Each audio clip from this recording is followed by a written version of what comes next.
تو کیوں جو آپ کا ہم آپ کے اپنے پاکستان نے ابھی آپ کو لگائے ہیں صرف سبق سکھانے کے لیے، کم از کم ان سے ہی آپ سبق سیکھ جائیں۔ تو میرا خیال ہے ایک دھربڑی جو ہے نا افغانستان کو لگے گی تو افغانستان پھر ٹھیک ہو جائے گا۔ اگلی خبر یہ ہے کہ امریکی صدر ڈونلڈ ٹرمپ نے اپنی سوشل میڈیا سائٹ جو ہے ٹروتھ سوشل میڈیا پر ابھیان جاری کرتے ہوئے کہا ہے کہ اگر ہمیں تھوڑا سا مزید وقت مل جائے تو ہم آسانی سے ابنائے خرمز جو ہے وہ کھول سکتے ہیں، تاکہ تیل کی رسائی جو ہے وہ تمام ملکوں کو جو ہے وہ مل سکے۔ لیکن دوسری طرف انہوں نے کہا کہ اگر یہ ابنائے خرمز جو ہے کھلتی ہے تو ہم جو ہے وہ تیل حاصل کر سکتے ہیں اور بے پناہ دولت کما سکتے ہیں۔ تو میرا خیال ہے کہ ڈونلڈ ٹرمپ صاحب جو ہیں اس وقت Saturday, Sunday, Monday, Tuesday, Wednesday, Thursday, Friday, یعنی کہ یہ 7 خیالوں اور 7 خوابوں والے پریزیڈنٹ بن چکے ہیں۔ ہر روز ان کو ایک نیا خواب آ جاتا ہے، نیا خیال آتا ہے، تو یہ وہ اپنے بیان میں داغ دیتے ہیں۔ تو امریکی صدر ڈونلڈ ٹرمپ جو ہیں ان سے پہلے بھی اپنے خرمز کو دوبارہ کھولنے کے بارے میں مختلف آراء پیش کرتے رہے ہیں، اور کبھی کہتے ہیں کہ ہم نہیں کھلوائیں گے، کبھی کہتے ہیں ہم کھلوائیں گے، اور کبھی کہتے ہیں کہ یہ ہمارا معاملہ نہیں ہے، یہ عربک اور مشرقی وسطی کا معاملہ ہے، وہاں کے لوگ ان کو کھلوائیں۔ تو یہ تجاویز جو ہیں وہ بار بار مختلف ذہنیت سے یہ جو ہے وہ اپنی پیغام دنیا کو پہنچاتے رہتے ہیں۔ تو مغربی ممالک جو ہیں ان کے فوجی ذرائع جو ہیں ان کو استعمال کرتے ہوئے اس اہم بحری گزرگاہ کے ذریعے تیل کی ترسیل کو جو ہے وہ یقینی بنا سکتے ہیں۔ ایک دوسرے بیان میں امریکی صدر نے کہا ہے کہ امریکی فوج جو دنیا کی عظیم اور طاقتور فوج ہے، ہماری فوج نے ابھی تک ایران میں جو کچھ بچا ہے اسے تباہ کرنا شروع نہیں کیا، اور پھر پاور پلانٹس اگلے اہداف ہو سکتے ہیں۔ ایران کی نئی قیادت جانتی ہے کہ تیزی سے کیا کرنا ہے۔ تو بھائی آپ جنگ نہیں لڑتے، آپ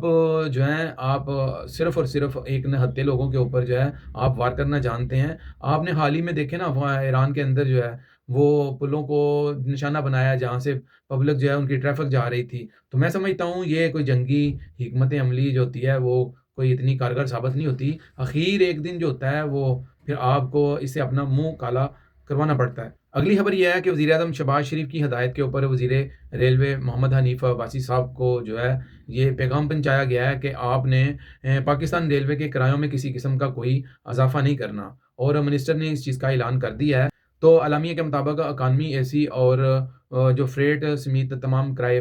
بدستور جو ہیں وہ برقرار رہیں گے، یعنی کہ جو لوگ ٹرانسپورٹیشن کرتے ہیں اپنے مال کی ریلوے کے ذریعے ان کے بھی کرائے وہی رہیں گے، اور لوگوں کے جو مسافر ہوتے ہیں ان کے کرائے بھی وہی رہیں گے۔ اگلی خبر یہ ہے کہ امریکی نشریاتی ادارے نے انٹیلیجنس ذرائع سے رپورٹ جاری کر دی ہے جس میں یہ کہا گیا ہے کہ ایران کے پاس تقریباً نصف میزائل جو لانچر ہیں ان پر حملہ کرنے کے ڈرون ہزاروں کی تعداد میں ابھی بھی موجود ہیں۔ تو رپورٹ کے مطابق ایران کے پاس اپنے ساحل کے دفاع کے لیے بھی کروز میزائلوں کا ایک بہت بڑا حصہ جو ہے وہ موجود ہے۔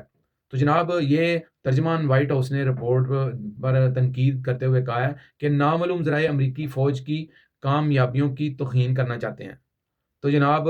حقیقت میں ایرانی بیلسٹک میزائل اور ڈرون حملوں میں 90% کمی آئی ہے۔ اب یہ تضاد آ جاتا ہے ان اداروں کا کہ جو رپورٹ پیش کرتے ہیں امریکہ کے اندر، اور دوسری طرف سے وائٹ ہاؤس جو کہ ان کی اپنی حکومت ہے وہ کیا کہتی ہے۔ تو حکومت تو یہ کہتی ہے کہ ہم نے ایران کو بہت زیادہ کمزور کر دیا ہے، وائٹ ہاؤس بھی یہی کہہ رہا ہے، لیکن دوسری طرف ترجمان پینٹاگون نے بھی رپورٹ کو مکمل طور پر غلط قرار دیا ہے۔ تو پینٹاگون ہو یا وائٹ ہاؤس ہو یا ڈونلڈ ٹرمپ کی زبان ہو تو وہ اس رپورٹ کو ماننے کے لیے تیار نہیں ہے کہ ایران کے پاس ابھی اتنی زیادہ کیپیبلٹی موجود ہے کہ ایران جو ہے وہ بڑی اچھے طریقے سے ابھی امریکہ اور اسرائیل کے خلاف جو ہے وہ جنگ لڑ سکتا ہے۔ تو جناب اگلی خبر یہ ہے کہ ایرانی فوج نے اپنے تازہ ترین بیان میں دعویٰ کیا ہے کہ اس نے اردن، کویت اور بحرین میں امریکی فوج سے منسلک تنصیبات کو ڈرون حملوں کا نشانہ بنایا ہے۔ تو جناب بیان میں یہ بھی کہا گیا کہ امریکی فوج کی جانب سے جارحانہ اقدامات اور ایران کی صنعتی تنصیبات خصوصاً اصفہان، خورسان کی اسٹیل فیکٹریوں اور کرچ کے جو پل ہیں ان کو جب انہوں نے نشانہ بنایا تو اس کے جواب میں ایرانی فوج نے آج الصبح متعدد اہداف کو جو ہے وہ ڈرون حملوں سے نشانہ بنایا ہے۔ تو ایرانی فوج کے مطابق نشانہ بنائے گئے مقامات میں اردن میں امریکی فوج کے ساز و سامان کے ذخائر، لاجسٹک سپورٹ مراکز اور رہائشی مقامات، کویت کے عرف جان کیمپ میں امریکی بختر بند بریگیڈ کے میکانائڈ یونٹ کو اس کی جو جس جگہ پہ وہ تعینات تھے اس جگہ پر نشانہ بنایا، اور بحرین میں جو ایلومینیم پگھلانے کا جو ان کا بڑا کارخانہ تھا اس کو بھی انہوں نے نشانہ بنایا ہے۔ تو پاسداران انقلاب نے امریکی بحری جہاز USS ابراہم لنکن پر حملہ کرنے کا دعویٰ کیا ہے، اور انہوں نے کہا ہے کہ USS ابراہم لنکن جو ہے اس کے اوپر بہت زیادہ ہم نے میزائل جو ہیں وہ داغے ہیں۔ اسرائیل کے مخالف شہروں پر بھی ایران نے میزائل حملے کیے ہیں۔ اسرائیل کا دفاعی نظام جو ہے وہ ناکام ہو چکا ہے اور ان کو روک نہیں پا رہا۔ ایرانی میزائل جو ہیں وہ رکاوٹ کو دور کر کے وہ اہداف کو پورا کرتے ہیں اور زوردار دھماکے کرتے ہیں جا کے، اور وہاں پہ آگ کے شعلے جو ہیں وہ ابھی تک نظر آ رہے ہیں۔ تو ایران نے خطے میں بڑھتی ہوئی کشیدگی کے تناظر میں امریکی اور اسرائیلی اہداف پر حملوں اور سخت رد عمل کی دھمکی دیتے ہوئے کہا ہے کہ آپریشن وعدہ صادق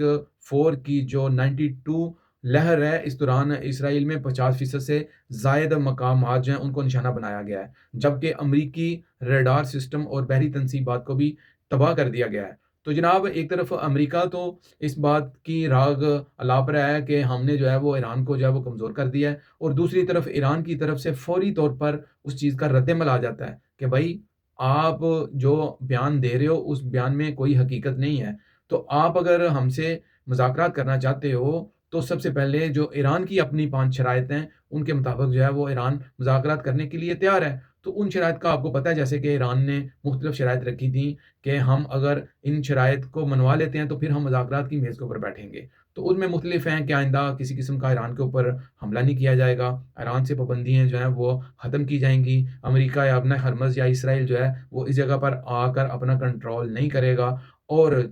چوتھی یہ تھی کہ جو ایران کا نقصان ہوا ہے اور اس کے نقصان کا ازالہ جو ہے وہ ایران کو دیا جائے گا، اس کی جتنی کاسٹ آئی ہے اس جنگ کی تو اس کی جو ہے وہ کاسٹ جو ہے وہ پے کی جائے گی۔ اس کے بعد ایک بہت بڑی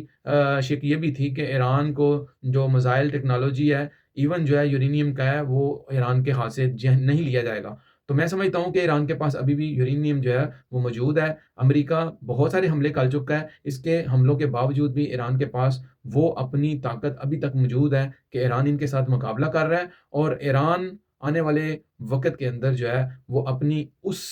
سوچ کو تبدیل کر دے گا جو کہ ان کے جو علی خامنائی کے ذریعے ان کے اوپر رائے تھی کہ جناب ایٹم بم بنانا حرام ہے۔ تو مجھے لگتا ہے کہ اس جنگ کے بعد تمام ایرانی قوم جو ہے وہ اس سبق کو سیکھے گی اور ایٹم بم کو حلال قرار دے گی۔ اچھا، اگر امریکہ اور اسرائیل جو ہیں وہ ایٹم بم رکھ سکتے ہیں تو ایران کیوں نہیں رکھ سکتا؟ تو اسرائیل کو ایران کے ایٹم بم کے نہ ہوتے ہوئے بھی اتنا زیادہ خوف ہے کہ وہ یہ کہتا ہے کہ ہمیں ہمیشہ ڈر رہتا ہے کہ ایران جو ہے وہ اسرائیل کے اوپر بڑا حملہ کرے گا۔ تو جناب ایران کو اس چیز کا تحفظ کیوں نہیں ہو سکتا؟ تو ایران ایٹم بم کیوں نہیں بنا سکتا؟ تو مجھے ایسا لگ رہا ہے کہ ایران جو ہے وہ اپنی پوری کوشش کرے گا ان دنوں میں کہ وہ کسی طریقے سے اپنا ایٹمی وار ہیڈ جو ہے وہ تیار کر لے۔